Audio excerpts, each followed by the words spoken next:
Okay, the minutes, we only need to approve one set, which is the July 27th.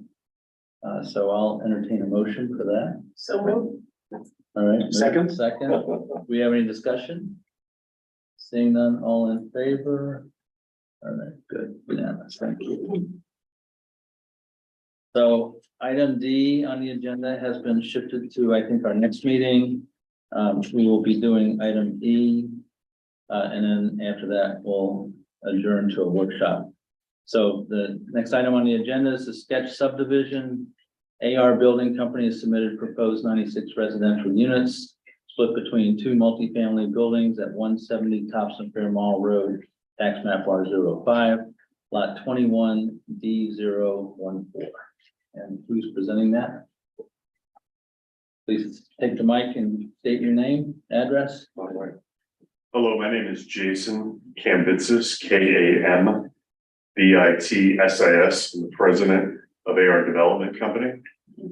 Yeah, my address is 310 Seven Fields Boulevard, Suite 350, Seven Fields, PA 16046. Thank you for having me here tonight. Thank you.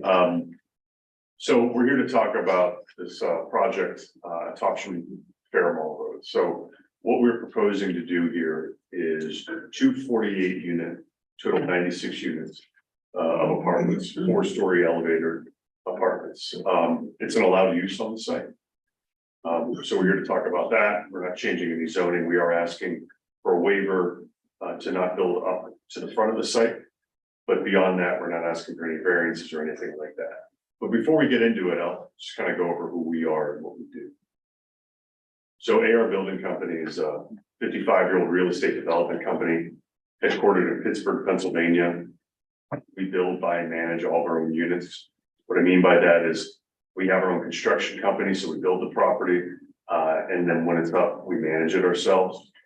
The company is owned by one guy. He has no partners, no investors. He started the company in 1968.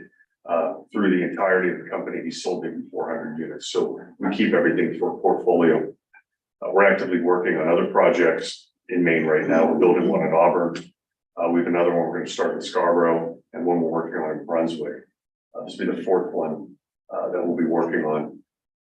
We currently have over 9,000 units, 10 states under operation. And we have, about 1,500 units are starting. We'll be in 14 states by the end of the year. So we've been very active in this market. We started doing, working up here maybe 18 months ago, 24 months ago. We moved into New England, starting in Rhode Island, maybe 7, 8 years ago. Moved into Connecticut, Massachusetts. So we came out of Pittsburgh and have now been actively working here. And if you look on the map, it bothers us a lot that we don't have Vermont. So we have every state in New England, but that's a real tough state to get into. So you can go to the next page, Brandon. So let's give you an understanding of what our buildings look like. The one to the left is very similar to what we're going to be talking about tonight. It's actually a 45-unit, 4-story elevator building in North Kingstown, Rhode Island. That's of a development that's 225 units, 5 45-unit buildings. And to the right, you see another one called the Evergreen Apartments in Monroeville, PA, outside of Pittsburgh. And on the bottom is a 104-unit project called 60 Mansfield Road in New London. Am I blocking you? Because I can move over here. No, that's okay. Okay, not a problem. So I think we need you for the camera there. okay. You mentioned, is it the one that I'm looking at on the left? The big picture on the left is That's the one the that's building's gonna consistent look with like, what you- similar to that. Okay. So if you look at that, it's a mixture of brick, siding, and an AZAC trim. So we use the brick, not only for the aesthetics of it, for the longevity of it. People like use sidings all around the building. We like the brick because, the maintenance factor, they look new 20, 30 years down the road. Brick's not going to change. And it's real brick. It's not like stick-on brick. We have masons that come and do that work. So everybody there has a deck, and we'll get into the amenities, but every unit has a deck. We don't use pressure treated lumber. It's all Trex decking. So we try to build these things and use materials that are long lasting. We want our buildings to look the same decades down the road as they do now. As the owner and manager of the properties, we're actively on these sites. The people maintaining them are our employees. We have regional managers in Pittsburgh, but then we have on-site managers who are there, maintenance people. So we're constantly up here looking at our projects. I mean, last time I was here was maybe 2 weeks ago. And I'll be up here again in another 2 weeks. So we're constantly traveling around the country, looking at the projects that we're building and looking at the ones that are already built. Go to the next page.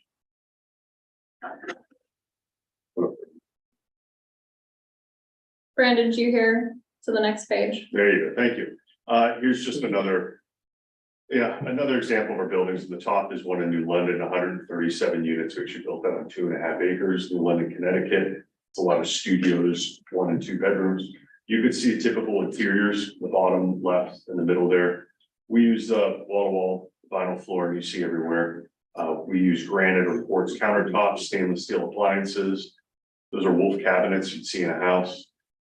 Everybody has a washer and dryer in their unit that are included.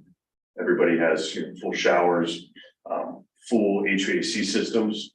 So they're essentially built like condos. The units have full furnaces in them. They're all electric. Very efficient units. We use floor to ceiling windows because not only do we like to have the outdoor space, but we like the natural light. Our renters like it because everybody wants to see as much as they can, and it makes them feel bigger. It makes them feel more like a home.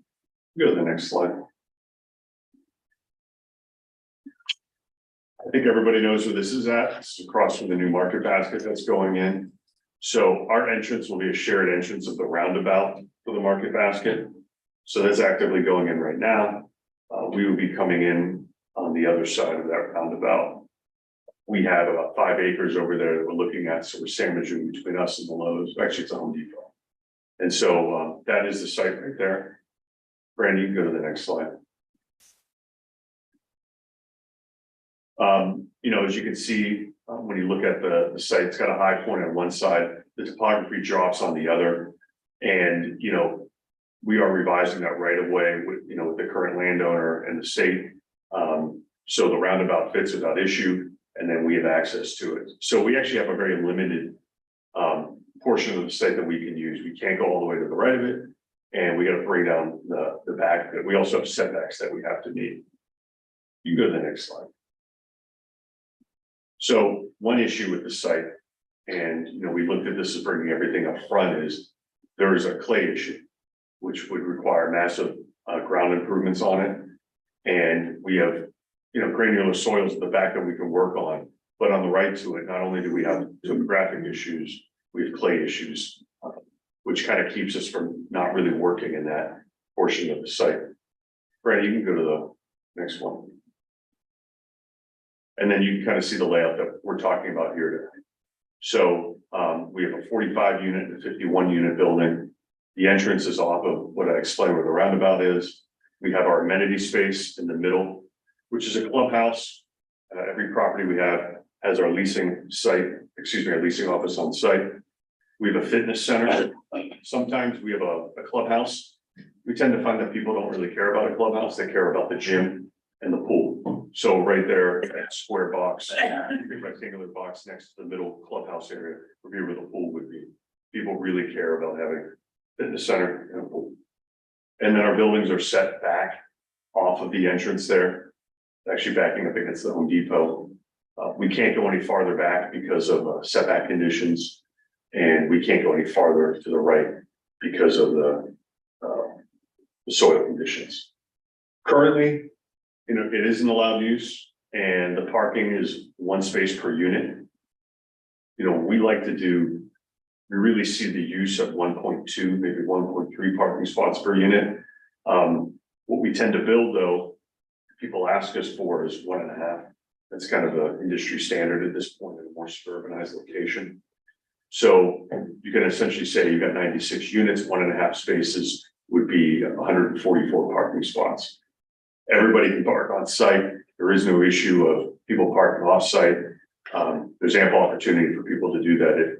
And if there's a need to have maybe less spots, we can actually build it so we don't do all the spots at once and can leave the area in the future as reserve spots, so we can put them down later on in the project. All the stormwater is a combination of above ground and below ground. So we'll be utilizing, above ground surface ponds and swales And then we'll have tanks actually underneath the parking lot. It's a standard system at this point that we use to capture the water and treat it before it goes off the site. You can go to the next slide. If there is one, I think that's it actually. So that's the project. As I stated, currently it's an allowed use. We're not asking for any variances. We're asking for a waiver as opposed to having it up front, to moving it back to the site. So I'm here to answer any questions you may have. All right, couple of things. One is, there's quite a few staff comments here. Have you gone through those and do you see any issues there? We have gone through them. I think we don't see any major issues with them. I know there was talk about access from the fire chief to the buildings. We can't move them. We tried to look at that going and it becomes an issue. The only place we could put that was on the right of the property there. I will say that we may be able to go around the sides and have extra access to the sides of the building. There is access where the Home Depot is, and buildings are all sprinklered. So this is a very standard kind of condition that we have for our buildings for access to them wherever we go. Other than that, we didn't see any concerns. I don't know if you remember anything. I mean, I think there were, This is Emily Mitchell. I am Emily Mitchell. I don't have the list in front of me, but I think there were some questions about pulling the water and sewer tap to get to the site. Your utility departments have been extremely helpful in working with the contractors building out there. We have gotten them the sidewalk there, so that's all taken care of. Okay, well, yeah, you mentioned the fire chief. We talked about the waiver for parking. Fire chief talks about access to the back of the buildings, right? So I'm not sure that totally addresses that, but I understand you're still working it. And then the police chief talks about some pedestrian just crossing the Topsham Fair Mall. I assume that that's not an issue for you to deal with. We're gonna have our traffic engineer look at that when we do our traffic study. Okay. All right.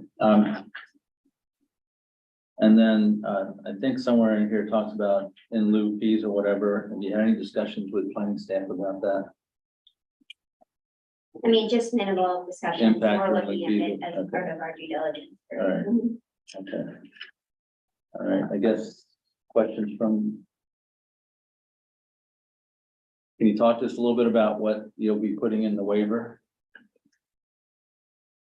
It's just for the setback, right? Yeah, my understanding is that the ordinance requires the building to go in front of the parking, to hide the parking behind. So what we would be asking for is, due to the conditions of the soil on site, that we could put the parking in front. I think we can talk about things about buffering with landscaping and such that wouldn't be affected by the soils. All right.